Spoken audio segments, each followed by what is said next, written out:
Hello everybody, we're going to talk about Daemon Engines now, and we're going to talk about the characters that buff them as well. And we're looking through this Chaos Space Marine book 2.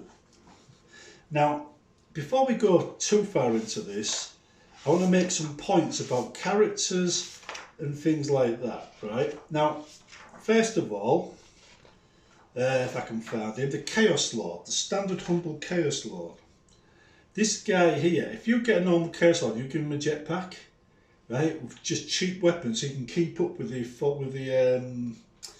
demon engines. He can basically allow rerolls of 1 to any Legion unit, so they can reroll hit rolls of 1 just because he's around. But if you can do that, give him a jump pack. But he's not the main one. That's just the taster to get things started. We go to the Master of Possession. Now the Master of Possession here, he can cast psychic powers. Right, so he's got 2 of them from the Malefic Discipline, which is on page 169. We go to 169 and we just look at a few. First of all, you've got Sacrifice. Sacrifice has a warp charge value of 4, so it's really easy to cast. It says, if manifested, choose any model within 2 inches of the Psyker. That model suffers 1 mortal wound. Then choose a friendly Legion demon model, that's any of these demon engines. It says, and within 18 inches, that model gains D3 lost wounds. Now, any demon unit would do it, but these are demon engines, and these are also demons. Now it says here, as extra part, second part to this, if the Legion demon model is a demon engine, they are, says and the model you choose to inflict a wound on says is a friendly Legion Warpsmith, then the model gains 3 wounds instead. So instead of rolling a D3, you get an automatic 3 wounds healed if it comes from a Warpsmith. Right? Guess which model down here is a Warpsmith? I'll give you a clue. It's this guy. He's a Warpsmith.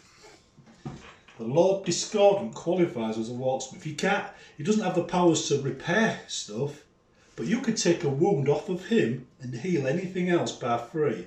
And because he's a demon as well, he'll heal that wound back at the end of the turn. So he's a constant supply of healing power if you have a Master of Possessions nearby. Remember that, because the combination of these 2 could keep the others quite healthy. But that's not the only goodness coming from the Master of Possessions. The Master of Possession does a Care Staff, which is, if it's a warp charge value of 7, if manifested, then until the start of your next psychic phase, the invulnerable save of friendly Legion demon units is improved by 1. So all of these demon engines with an invulnerable save of 5 is now an invulnerable save of 4. If you cast that power. And the final power of use to them, remember you can only pick 2 with that character, you get to decide which ones you want. This is Infernal Power. So it has a warp charge value of 6. If manifested, then until the start of the next phase, it says reroll hit and wound rolls of 1 made by friendly Demon Legion units whilst they're within 6 inches of these. So you can basically use this guy instead of the commander to do the power that will allow rerolls of hit rolls of 1 and wound rolls of 1. So you can do both, right, with him if he's within 6 inches. But this guy only moves 6 inches. So if you're using him with them, they're only going to move 6 inches. Otherwise, they're going to get out of range of him rather quickly. And that is just the Master of Possession and the Chaos Lord. And remember, Lord Discordant is a Warpsmith. Right, so he counts when it comes to that power and healing, and he will heal back. Now we're moving on now to elites. Now I've got to find them. Greater Possessed. Greater Possessed is a much simpler one. They have +1 strength. Right, they add +1 strength to Legion demon units. Right. But they've got to share the same mark of chaos. So if you're like me, most of the units would be Nurgle, except for the assault troops, which would be Chaos, because mine's like Chaos Undivided. It should have been Death Guard, but as I was building them up, they released all the new Death Guard stuff, so this became something else. But anyway, these are going to be with 6 inches as well, so you can add +1 strength to every one of these, including the Lord Discordant. But here's the thing, right? One of these models has a shooty weapon, which is strength, whatever its normal strength is. It's not the strength of the weapon gets a +2 on its normal strength. And it's this guy, right? The Venom Crawler.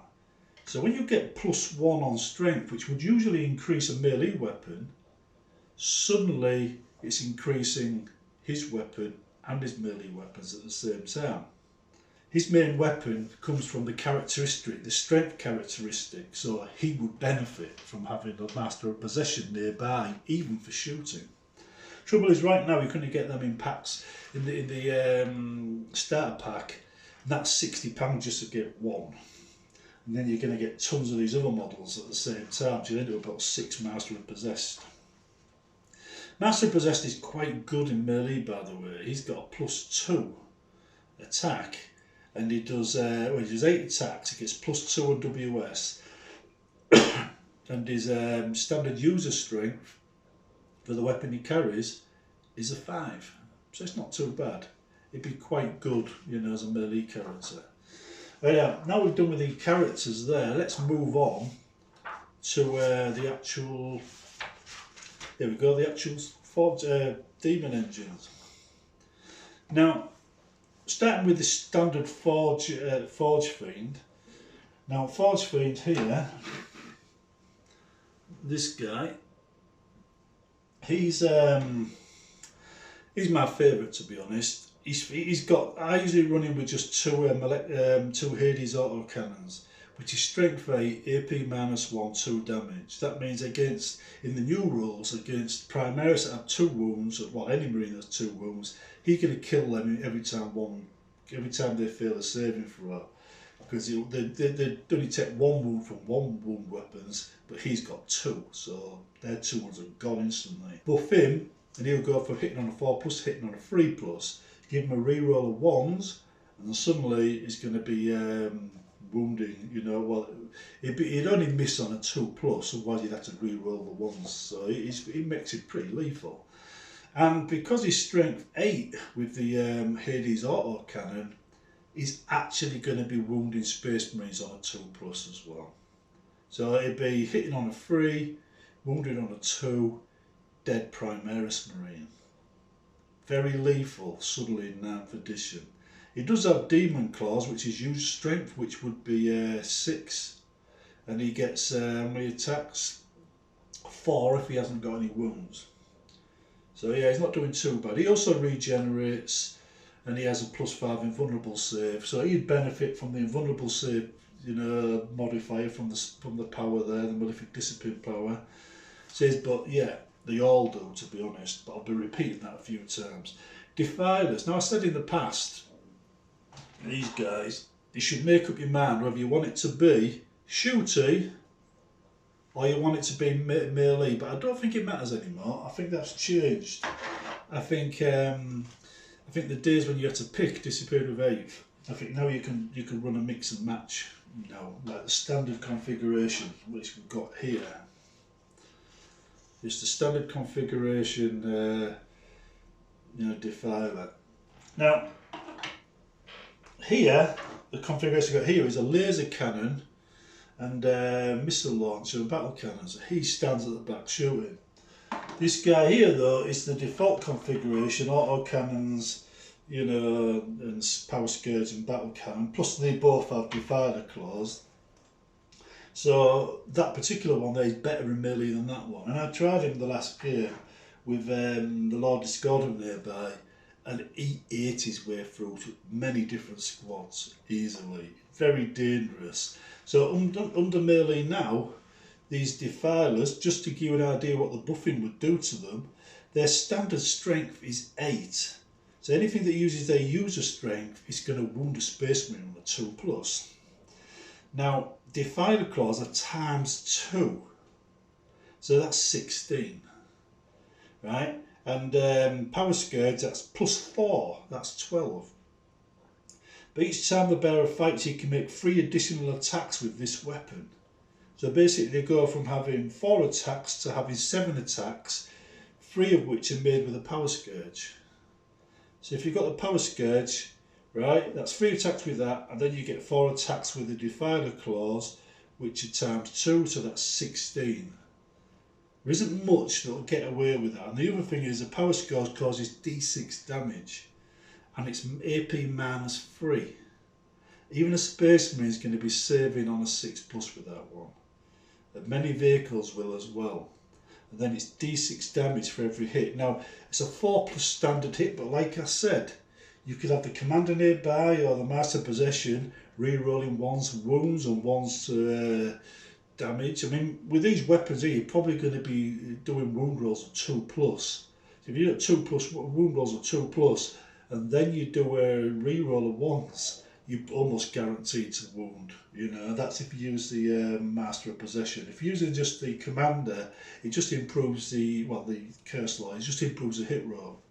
But if the Chaos, the Lord Discordant is nearby, he's going to be hitting and wounding, well, he's going to be hitting on a 3+, melee and everything else already. So we're down to 3+ to hit for him. And it's probably going to be 2+ on the rest of it. Although, to be honest, I mean, I think speeders, I think they're a 5 or a 6. So speeders, light vehicles basically, they'll wound on a 2+ as well, even with the weakest weapon on a Defiler. But I think this proves all Defilers are bloody dangerous against vehicles. You can easily take down, well, not easily, you could take down a knight if all 4 attacks hit, and then they, you know, then you roll 4 6s. I think, is it 24 wounds for a knight? But anyway, you could strip it down bare with that. So Defilers, these are your heavy hitters of your Daemon Engines. You take a few of them when you really want to cause some rumpus. Even a Space Marine Dreadnought would worry about that. But a Space Marine Dreadnought would at the same time be able to wipe one of these out just as easily, because they've got roughly the same hitting power. Anyhow, let's move on, right? Moving on to the Mauler Fiend. Now, remember me talking about Mutilith Beast and Mauler Fiend in the same terms in previous videos? And I said the Mutilith Beast is mainly anti-infantry, whereas the Mauler Fiend is anti-tank, right? But it can be anti-infantry as well. But if you fight with Soulfly of Tendrils, that's user strength. That is 6. But with this guy around, this applies to all the others as well. Remember, the Defiler would have a strength 9, so you'd go from, it'd be +13 on one and 18 on another. But you put one of these nearby, all the strengths of all these strength characteristics go up. So the Soulfly of Tendrils will suddenly be strength 7, AP -2 and 2 damage. And this is page 151 of the Chaos book I'm looking at, the Mauler thing. If the model is reduced to 0 wounds, oh blow, we know that, regenerates 1 as well, and also with that attack you get an additional 6 attacks with the Soulfly of Tendrils. So you're going to get 6 attacks at strength 6 if there's no, you know, greater possessed nearby, and strength 7 if there is, and they're in addition to the 4 attacks it gets with its main weapon, which is Mauler Fiend Fists. Now they're ×2 user strength. Now if it's 6, it goes up to 12. If it's 7, it goes up to 14. Right? So it makes a big difference. That's AP -3 and 3 damage. That's 4 attacks with that. That's very dangerous, especially if the master possession is nearby. This here can move 10 inches as well. So something fast has to be nearby to keep that, otherwise you're holding them all back. But they all regenerate and they all have a +5 and vulnerable save, remember. Now the Venom Crawler, one of my favourites, right? The Venom Crawler is a new model to the thing, introduced a few years ago. Right. And this little guy here, he's the only weapon. He's the only model here that has a shooting weapon whose strength isn't described as 8 or 9 or whatever, but as +2. So it's +2 on his normal strength. His normal strength is 6. So his excruciator cannon is 6 +2. And his eviscerating claws in melee are 6 +2, and Soulfly is going to be 6 because that's just user. But the point is the excruciator cannon has a 36-inch range assault D3 weapon, which basically is going to be a minimum of strength 8. And if you've got the Master of Possessed nearby, it's strength 9, right? And then he's going to AP -2 with D3 damage. That is nothing to be sniffed at. It's going to be wounding, you know, most things on a 3 or 2 or a 3 most of the time. So yeah, very, very dangerous. And it too moves 10 inches. So it's nothing to be sniffed at. The eviscerating claws, they're +2, so they would be 8 strength 8 attacks, AP -3 with 3 damage, right? Just with them. That means with a +1 from the Greater Possessed, that's another 9 attack weapon. 9 attack, bottom, strength 9, should I say, AP -3, 3 damage. That is good. That would chew through most things. And he's going to get 4 attacks with that. Now when you come to the Soulfly of Tendrils, that's strength 6. It's his own, it's a user strength, so it's strength 6. AP -2 with 2 damage. But these are done as 2 additional attacks. So you're actually going to get 6 attacks out of this. So as a consequence, you're going to get quite a lot of strength 9 attacks, well, strength 7 attacks from even the weakest weapons he's got, and strength 9 attacks from everything else. And like it says, he gets to regenerate everything, and he gets a +5 invulnerable save, so that saving throw here, modifier here, from him, would actually apply to the Venom Crawler. There we go, in Chaos Death. If you cast Chaos Death, you need a warp charge 7, so it's not easy to get off, right? But it says that the vulnerable save of friendly demon units that is improved by 1 to a maximum of 3+, whilst they're within 6 inches of the Psyker. That means you don't cast it on a model, you cast it on him, and anybody nearby benefits. And most of the powers work the same way. You've got to be within 6 inches. It's only the sacrifice one where you've got to actually name the model you want to heal and name the model you've got to wound. So yeah, these buff everything around them.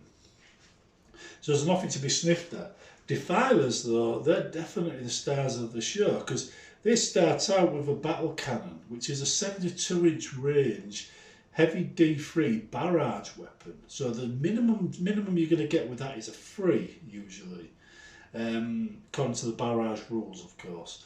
Right, strength 8, that'd be now strength 9. Actually no, that'd still be strength 8.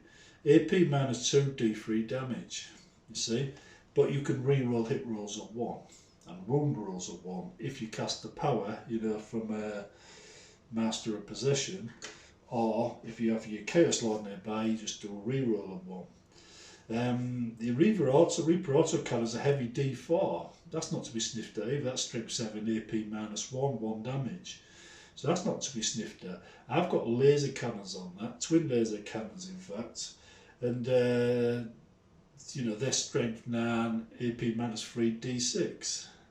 That's on this particular version, my Thousand Suns version. See? The Havoc missile launch, which is on the side, is a standard D6, heavy D6. Strength 5, AP-01, which I fitted on them as well, just for more long range shooting. So as you can see, defilers and that have all come a long way. Now I've just been talking their basic stats and everything else. So let's quickly look at some formations. Now if you're going for a standard assault formation, The only thing you leave out is your Forge Fiend. Everything else is good to go. Right? All of these should be able to keep up with each other. That's quite a big formation to have on the board. Right, so leave that one out. There's 4 there. One Defiler, Venom Crawler, Mauler Fiend and Lord Discordant. Lord Discordant has more than 10 wounds, so he can be targeted. You add, if you just want to do rerolls of hit rolls, Commander, well, Chaos Lord with a jump pack, he will keep up with them easily. He won't slow them down. If you're going to move them at a much slower pace, Master of Possession, character, less than 10 wounds, can't be targeted individually. Greater Possessed, less than 10 wounds, but he's not a character. He's a character, but actually, is he a character? He's just an elite. Let me just check. There's elite. But he's also a character, so he can't be targeted separately either. So yeah, that's alright then. So it's only when you start adding the Lord Discordant that they can start targeting the character amongst them. But these, as a melee option, as a melee castle, work great. But yeah, that there is a pretty powerful, melee castle with shooty options. If you want to go shooty, you'd leave your Mauler Fiend at home, bring in your Forge Fiend, and maybe a slightly better Defiler on like mine with laser cannon and Havoc launcher and battle cannon, and you've got a good shooty thing again. I do my Lord Discordant with the auto cannon simply because I wanted him to be shooty. But if you're going to get him up close, go for the Bale Flamer. The Bale Flamer is a better option for a Lord Discordant you intend to get into combat. Now, we're going to look at the Lord Discordant now. Now, Lord Discordant as standard, right, gets 4 attacks. Now, do not confuse his attacks with that thing in the corner, because that is not his attacks. Right, the attacks in the corner are additional attacks made by his mount. So keep that in mind. So he gets 4 attacks. So I'll just read these melee choices. He's got, as standard, he comes with Chainglaive Mech Tendrils. Right, so with Chainglaive, right, he makes, if he made a charge move, right, his strength's ×2. If he's already in combat with this weapon, it's +2. So the first turn he gets in, whatever his strength is, he's twice as strong. That makes him strength 8. If it's +2, he's strength 6. So the Impaler Chainglaive is +2 strength, -2 AP and 2 damage. Or ×2 strength, -2 AP and 2 damage if he's just charged in. Mecha Tendrils, they use a strength, 0 AP, 1 damage, but they're classed as additional attacks. So with that, he actually gets 6 attacks off his own back, on his own right. And don't forget, these characters around here can re-roll hit rolls and wound rolls and give +1 to strength, so all that can be buffed up as well. Now we come to 5 attacks you get from a healthy Hellstalker. Well, the Hellstalker carries bladed limbs and tail. That's +3 strength, so we go from 4 to 7. If you've got this guy nearby, the Greater Possessed, then it's basically 8, right? So he's going to do a +3 strength, -2 D3 damage. It does this after everybody else, after the other attacks have been made, right? And it makes it the additional number of attacks shown over there, which is 5. Then you get to the Technovirus Injector, which is +4, AP -4 and D3. Now I think this one says the Lord Discordant makes his close combat attacks. You then attack with the Hellstalker. Make a single attack using this weapon profile in addition to the Hellstalker's blade, limbs and tail. Each time a wound roll for this attack, for an attack made with this weapon is successful when targeting a vehicle, it suffers D3 wounds, D3 mortal wounds in addition to normal damage. So that's a bit long-winded there, isn't it? Basically, you can make one attack, and if you're targeting a vehicle, it's mortal wounds instead of normal damage. And you get D3 normal damage and D3 mortal wounds against a vehicle instead of just D3 normal wounds. So yeah, they're quite thing. They also have the standard 5+ vulnerable and regeneration. Plus there's other abilities here. You've got the Roar of Discord you know about. Spirit Thief. Each time the model destroys an enemy vehicle, says unit in the fight phase, this model can either says repair an enemy demon engine. This is where the repair roll comes in, I suppose. Says or release a beam of energy. If you choose to repair a friendly demon engine, pick a friendly demon engine. Says within 3 inches of that model, that demon engine gains D3 lost wounds. If you choose to release a beam of energy, pick the enemy vehicle, says within 12 inches of this model, and roll a D6. On a 2+, the vehicle suffers D3 mortal wounds. So you see, quite effective. Anyway, that's demon engines for you right there. They are quite effective now. I mean, even without buffing, with no support, they'll hit on a 4+. That's a 50-50 chance of doing a lot of damage. And most of these, if they do hit, they are going to cause some damage.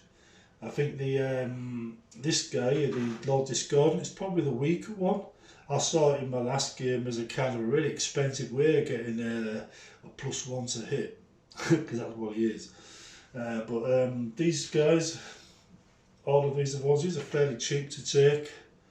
You know, they're not that expensive. So even if you don't have a Lord Discordant, you can fix a few of them in there, get a load of buffs. It'll just mean you guys are hitting on a 4 as standard and re-rolling 1s instead of hitting on a 3. But yeah, they're quite effective and they're definitely back in the game. Well worth investing in a few. For me, I'm hoping to get 3 of these for my Dragon Claws, that's a Chaos Renegade group, and maybe 1 or 2 for my Thousand Sons. Right, so I am hoping to add quite a bit of firepower to my thing. I actually scared more than one person, right, with this guy here. I call him 4G. Because of his strength 8 weapon, once he starts hitting and wounding and killing, people tend to try and kill him off quickly. So if you're into ranged games, a few of these Forge Fiends. Right then, see you in the next one.